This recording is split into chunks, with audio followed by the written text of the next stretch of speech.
Audio book वांग्मय 13 Gayatri की पंचकोशी साधना एवं उपलब्धियां। चैप्टर 5 पार्ट 11 मुद्रा उपचार। मुद्राओं से ध्यान में तथा चित्त को एकाग्र करने में बहुत सहायता मिलती है। इनका प्रभाव शरीर की आंतरिक ग्रंथियों पर पड़ता है। इन मुद्राओं के माध्यम से शरीर के अवयवों तथा उनकी क्रियाओं को प्रभावित नियंत्रित किया जा सकता है। विभिन्न प्रकार के साधना के उपचार क्रमों में इन्हें विशिष्ट आसन, बंद तथा प्राणायामों के साथ किया जाता है। मुद्राएं यूं तो अनेक हठ योग के अंतर्गत वर्णित हैं। अनेक प्रयोजनों के लिए उनका अलग अलग महत्व है। उनमें कुछ ध्यान के लिए उपयुक्त हैं, कुछ आसनों की पूरक हैं, कुछ तांत्रिक प्रयोगों एवं हठ योग के अंगों के रूप में प्रतिष्ठित हैं। इन सब के विस्तार में जाना न तो उपयोगी है और न आवश्यक। प्रस्तुत पंचकोश अनावरण के अंतर्गत जिन मुद्राओं को महत्वपूर्ण पाया गया है, उनका विवरण यहाँ दिया जा रहा है। वे हैं 1. महामुद्रा, 2. खेचरी मुद्रा, 3. विपरीतकरणी मुद्रा, 4. योनि मुद्रा, 5. शांभवी मुद्रा, 6. अगोचरी मुद्रा, 7. भूचरी मुद्रा। 1. महामुद्रा। बाएं पैर की एड़ी को गुदा तक मूत्रेंद्रिय के बीच सीवन भाग में लगावें और दाहिना पैर लंबा कर दीजिए। लंबे किए हुए पैर के अंगूठे को दोनों हाथों से पकड़े रखिए। सिर को घुटन से लगाने का प्रयत्न कीजिए।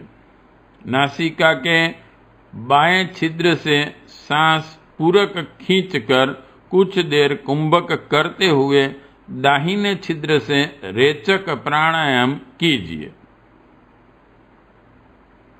आरंभ में 5 प्राणायाम बाईं मुद्रा से करने चाहिए।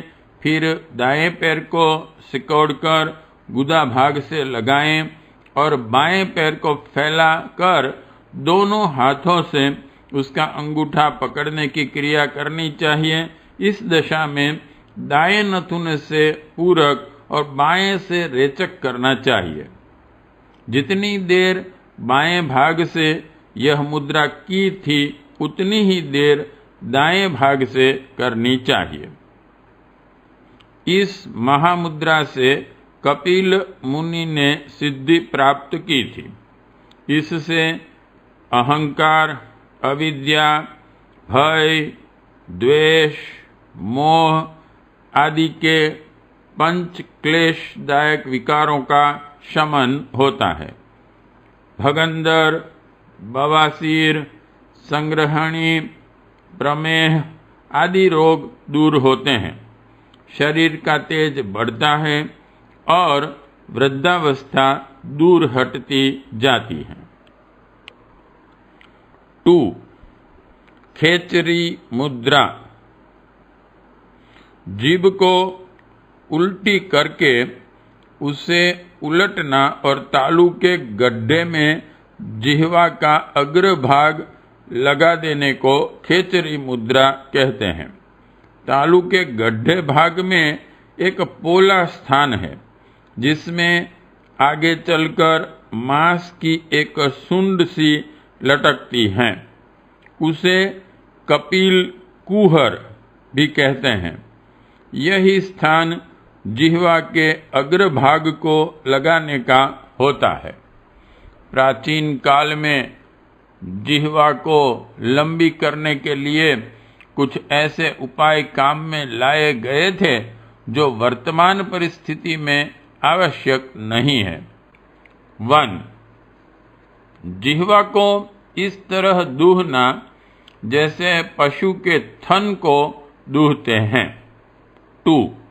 जिह्वा को शहद, काली मिर्च आदि से सहलाते हुए आगे की ओर सूंतना या खींचना।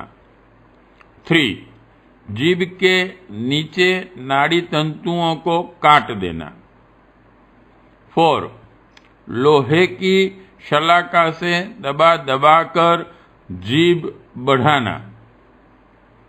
यह क्रिया देश काल ज्ञान की वर्तमान स्थिति के अनुरूप नहीं है।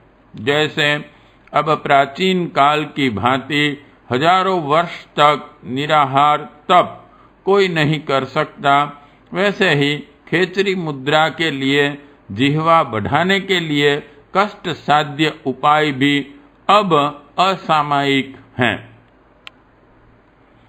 काली मिर्च और शहद की जिह्वा पर हल्की मालिश कर देने से वहां के तंतुओं में उत्तेजना आ जाती है और उसे पीछे की ओर लौटने में सहायता मिलती है। इस रीति से जिह्वा के अग्रभाग को तालु गह्वर में लगाने का प्रयत्न करना चाहिए।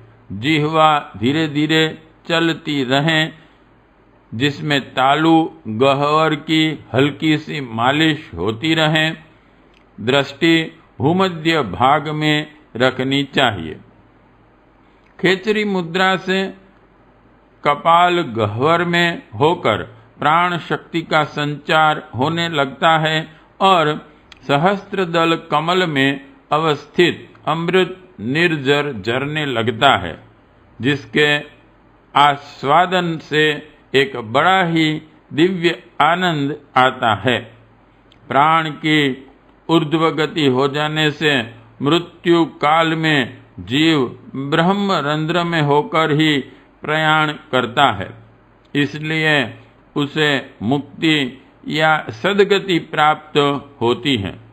गुदा आदि अधो मार्गों से जिसका प्राण निकलता है वह नरकगामी तथा मुख, नाक, कान से प्राण छोड़ने वाला मृत्यु लोक में भ्रमण करता है, किंतु जिसका जीव ब्रह्म रंध्र में होकर जाएगा वह अवश्य ही सद्गति को प्राप्त करेगा।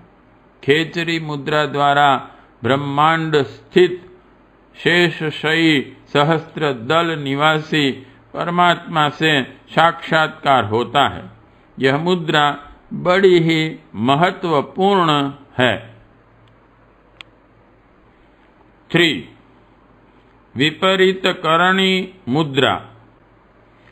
मस्तक को जमीन पर रखकर दोनों हाथों को उसके समीप रखना और पैरों को सीधे ऊपर की ओर उल्टे करना, इसे विपरीत करणी मुद्रा कहते हैं। शीर्षासन भी इसी का नाम है। सिर का नीचा और पैर का ऊपर होना इसका प्रधान लक्षण है। तालु के मूल से चंद्र नाड़ी और नाभि के मूल से सूर्य नाड़ी निकलती हैं। इन दोनों के उद्गम स्थान विपरीत करणी मुद्रा द्वारा संबंधित हो जाते हैं। ऋण प्राण और धन प्राण का इस मुद्रा द्वारा एकीकरण होता है, जिससे मस्तिष्क को बल मिलता है। 4. योनि मुद्रा। इसे षडमुखी भी कहते हैं। पद्मासन पर बैठकर दोनों हाथों के अंगूठों से दोनों कान, दोनों हाथ की तर्जनियों से दोनों आंखें, दोनों मध्यमाओं से दोनों कानों के छिद्र और दोनों अनामिकाओं से मुंह बंद कर देना चाहिए। होठों को कौवे की चोंच की तरह बाहर निकालकर धीरे धीरे सांस खींचते हुए उसे गुदा तक ले जाना चाहिए। फिर उल्टे क्रम से धीरे धीरे बाहर निकाल देना चाहिए। योनि मुद्रा की यह साधना योग सिद्धि में बड़ी सहायक सिद्ध होती है। 5. शांभवी मुद्रा। आसन लगाकर दोनों बाहों के बीच में दृष्टि को जमा कर भ्रकुटी में ध्यान करने को शांभवी मुद्रा कहते हैं। कहीं कहीं अधखुले नेत्र और ऊपर चढ़ी हुई पुतलियों से जो शांत चित्त ध्यान किया जाता है उसे भी शांभवी मुद्रा कहा है। भगवान शंभु के द्वारा साधित होने के कारण इन साधनाओं का नाम शांभवी मुद्रा पड़ा है। 6. अगोचरी मुद्रा। नासिका से 4 उंगली आगे के शून्य स्थान पर दोनों नेत्रों की दृष्टि को एक बिंदु पर केंद्रित करना। इसके अतिरिक्त नभो मुद्रा, महाबंध, शक्ति चालिनी मुद्रा, ताड़गी, मांडवी, अधोधारण, आंभसी, वैश्वानरी, वायवी, नभोधारणा, अश्वनी, पाशनी, काकी, मातंगी, दुजांगिनी आदि 25 मुद्राओं का घेरंड संहिता में सविस्तार वर्णन है। यह सभी अनेक प्रयोजनों के लिए महत्वपूर्ण है। प्राणायाम कोश के अनावरण में जिन मुद्राओं का प्रमुख कार्य है उनका वर्णन ऊपर कर दिया है। अब 96 प्राणायामों में से प्रधान 9 प्राणायामों का उल्लेख नीचे करते हैं। पार्ट 11 समाप्त।